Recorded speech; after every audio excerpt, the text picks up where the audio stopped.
Vamos a hablar ahora de la PCR o reacción en cadena de polimerasa. Unas palabras para la tecnología del ADN recombinante. La tecnología del ADN recombinante incluye una serie de procedimientos que permiten generar, cortar y pegar fragmentos de ADN, lo que posibilita fabricar secuencias de DNA que tengan interés científico o médico. Para poder manipular el ADN, primero hay que aislarlo de las células o los tejidos en los que se encuentra.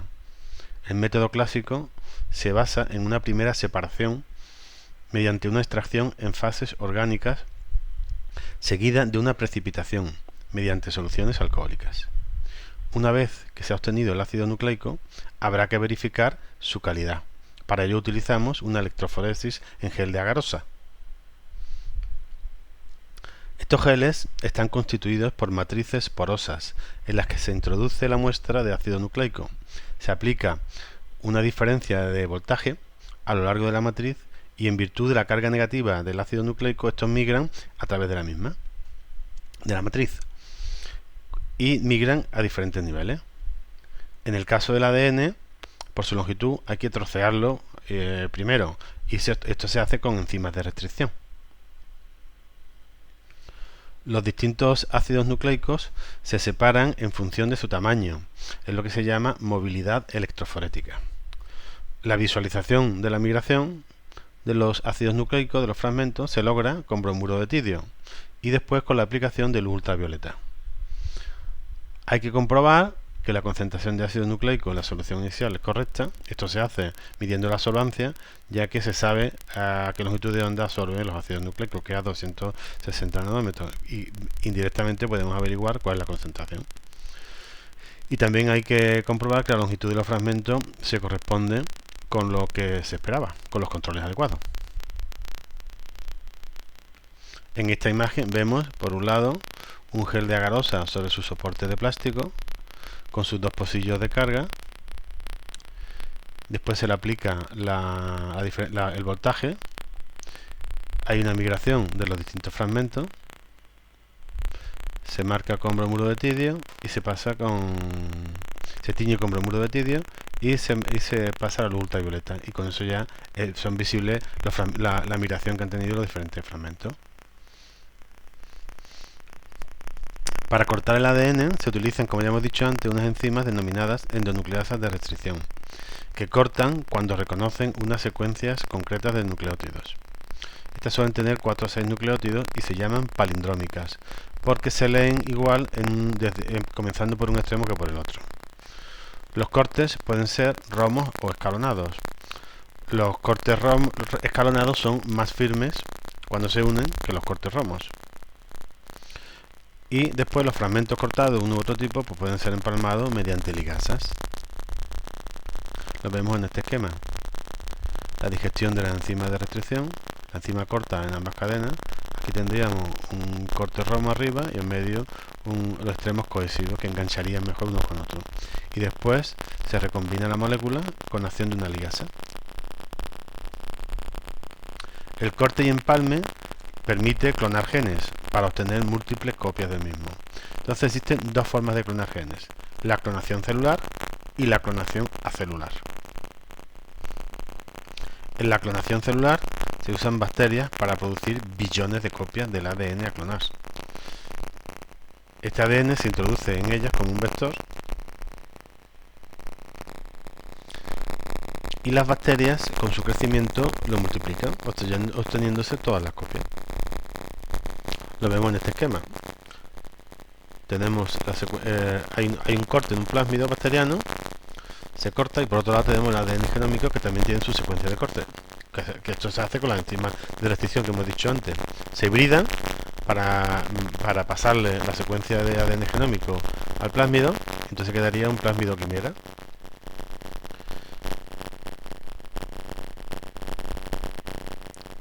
A medida que se produce el crecimiento bacteriano, pues se obtienen después los cromosomas y en resumidas cuentas podemos volver a cortar y tenemos miles de copias del fragmento de la secuencia en cuestión.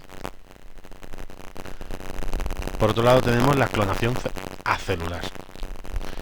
cuyo exponente principal es la PCR, o reacción en cadena de polimerasa, que fue descrita por Kary Mullis en 1985 y se le dio el Nobel de Química en 1993. Permite clonar hasta billones de veces una secuencia determinada de ADN. Para poder hacer esto, es lógico que inicialmente tengamos que conocer la secuencia de nucleótidos que queremos clonar. Entonces hay que conocer la secuencia de nucleótidos de los extremos de dicha secuencia que se quiere amplificar para sintetizar dos oligonucleótidos de ADN complementarios.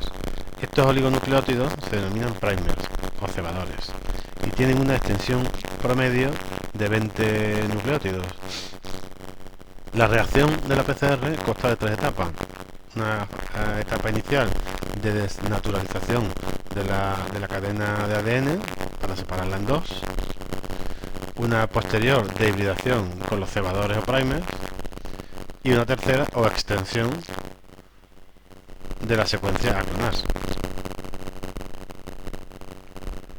La desnaturalización consiste en la separación de las dos hebras del ADN por rotura de los puentes de hidrógeno que hay entre las bases hidrogenadas entre una cadena y otra.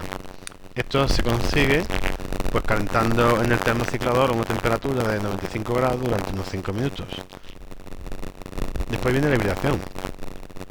Entonces lo que se hace es disminuir la temperatura hasta los 40 o 60 grados para permitir la unión por complementariedad de los cebadores con los extremos de la diana que se busca. La temperatura de hibridación debe ser unos 5 o 8 grados menos que lo que es la temperatura de fusión de los cebadores. La fase de extensión ocurre a 72 grados centígrados y consiste en la adición de los desoxirribonucleótidos a partir de los extremos 3' de los cebadores, utilizando la hebra de ADN como molde o plantilla y interviniendo una Taq polimerasa, que se denomina así porque fue aislada en la bacteria Thermus aquaticus. Esta bacteria tiene la peculiaridad, esta polimerasa, que es resistente a la desnaturalización por calor, con lo cual puede ir perfectamente en los termocicladores. Al finalizar un ciclo, se obtienen dos moléculas bicatenarias del fragmento de interés. ¿Qué ocurre? Que con cada ciclo se produce un aumento exponencial del número de copias, ya que las moléculas amplificadas en el ciclo anterior sirven de molde para el posterior. En una reacción de 20 ciclos, pues podemos tener 1.000.000 de copias. En esta imagen vemos el fragmento de ADN con el gen de interés en verde, que es el que queremos clonar. Aquí tenemos todo lo que nos hace falta: el termociclador al fondo, el ADN, los cebadores, los nucleótidos y la Taq polimerasa. Todo eso se mete debidamente en una cápsula tipo Eppendorf y después va al termociclador. Además del ADN que se quiere amplificar, ya hemos dicho, la mezcla requiere los dos oligonucleótidos sintéticos, una ADN polimerasa, Taq, los 4 desoxirribonucleótidos trifosfato y una solución tamponada y magnesio. El magnesio actúa como cofactor de la Taq polimerasa. Y la reacción se lleva a cabo en un termociclador. Aquí tenemos una imagen inicial donde vemos las dos hebras de DNA separadas, los cebadores que van a reconocer la secuencia de inicio, los nucleótidos y la Taq polimerasa. Se produce el anillamiento y los cebadores van a su sitio. Con posterioridad se une la Taq polimerasa, se van incorporando los nucleótidos y se va elongando la secuencia. El resultado de la amplificación, lo que se reconoce como amplicón. Después se pasa por como hemos dicho antes, por un gel de agarosa y ya se puede ver qué es lo que había ahí. Aquí tenemos una electroforesis para una PCR para VIH. Las muestras 2, 3 y 4 corresponden a las muestras problemas, que son positivas porque están al mismo nivel que de migración de peso molecular que las dos de control, que están en las 18, ¿no? De 310 par de bases. Hemos descrito la PCR más convencional, pero existen variantes que se han ido apareciendo a lo largo del tiempo y prácticamente cada día aparece una nueva. La PCR anidada consiste en la amplificación de una secuencia que está dentro de otra secuencia previamente amplificada, lo que hace que se aumente la especificidad del producto obtenido. Después han aparecido también la llamada PCR multiplex, en la que se amplifican varios fragmentos simultáneamente. Esto es útil para la detección de posibles mutaciones o polimorfismos en un gen grande o, por ejemplo, cuando se están estudiando varios genes en una misma muestra. Otro tipo de PCR es la RT-PCR de transcriptasa reversa. Es una variante de la PCR que utiliza la enzima transcriptasa inversa para obtener ADN complementario a partir del ARN. Luego, el ADN complementario es utilizado ya como molde en los PCR. De esta forma se puede evaluar la cantidad incluso de RNA mensajeros. Más modernamente también, la PCR a tiempo real o cuantitativa, en la que se va midiendo el producto acumulado a medida que se va formando, a medida que se va haciendo la reacción. Para ello se utilizan sondas o reactivos fluorescentes que a medida que el producto se va amplificando emiten un nivel de fluorescencia determinado, que es proporcional a la cantidad de ADN presente en la muestra. Y esto es monitorizado por la máquina, por un software que va haciendo la traducción, la cuantificación. ¿Para qué sirve la PCR? Pues para detectar la presencia de mutaciones y polimorfismos asociados con enfermedades hereditarias, alasemias, hemofilia, déficit de antitripsina, distrofia muscular, etc., para detectar microorganismos como por ejemplo micobacterias tuberculosas o VIH, es decir, se utiliza para investigación y diagnóstico. La PCR cuantitativa es moderna, para cuantificación viral muy utilizada, para cuantificación de la expresión génica, para control de la eficacia de los fármacos, para detección de patógenos, diagnóstico de tumores y estudio de polimorfismos. Unas palabras también sobre la huella genética. La huella genética hay regiones variables del genoma que son propias de cada sujeto y son utilizables para la identificación de las personas. El conjunto de estos polimorfismos específicos de cada uno de nosotros se conoce como perfil genético y es único e invariable a lo largo de la vida. Cada célula diploide solo tiene dos alelos de cada gen, uno materno y otro paterno. Entonces el polimorfismo se define como la existencia simultánea en una población de genomas con distintos alelos para un locus determinado. Los polimorfismos pueden encontrarse tanto en secuencias codificantes como en secuencias no codificantes del genoma. Cuando afecta a un solo nucleótido se denomina polimorfismo de nucleótido único o SNP. Los polimorfismos son de gran utilidad en medicina forense, por esto que acabamos de decir. Grandes bases de datos como las del FBI, etcétera, pues tienen a mucha gente identificada en base a los polimorfismos.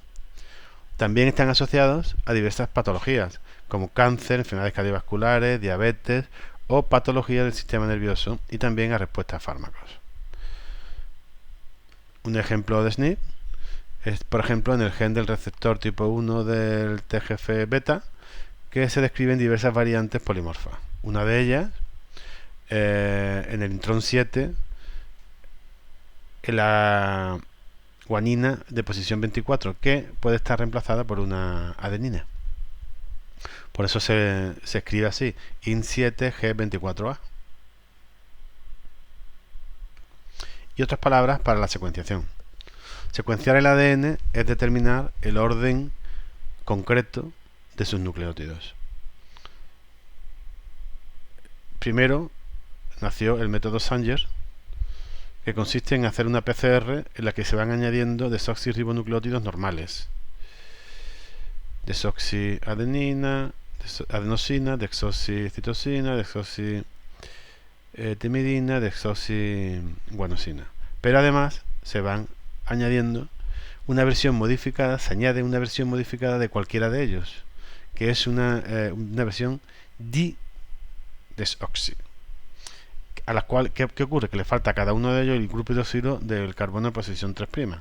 Entonces el ensayo se tiene que hacer en 4, por así decirlo, tubos diferentes, ¿no? A cada uno se le va añadiendo uno de los 4 desoxidinucleótidos. Entonces, cuando la polimerasa añade uno de estos, la reacción se para, porque no puede unirse al siguiente nucleótido de la cadena. Entonces, después se va haciendo una electroforesis y se va sabiendo ya el orden concreto de los nucleótidos. Con el paso del tiempo se acabó añadiendo marcadores fluorescentes de distintos colores. a los didesoxirribonucleótidos. De esta forma se hace un solo ensayo y se posibilitó el análisis informatizado de los resultados de la electroforesis.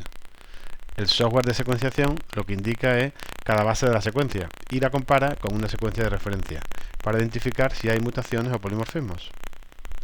Más recientemente están los métodos de secuenciación de nueva generación, que incluye la pirosecuenciación, la secuenciación con DNA bisulfito, SOLID, SOLEXA.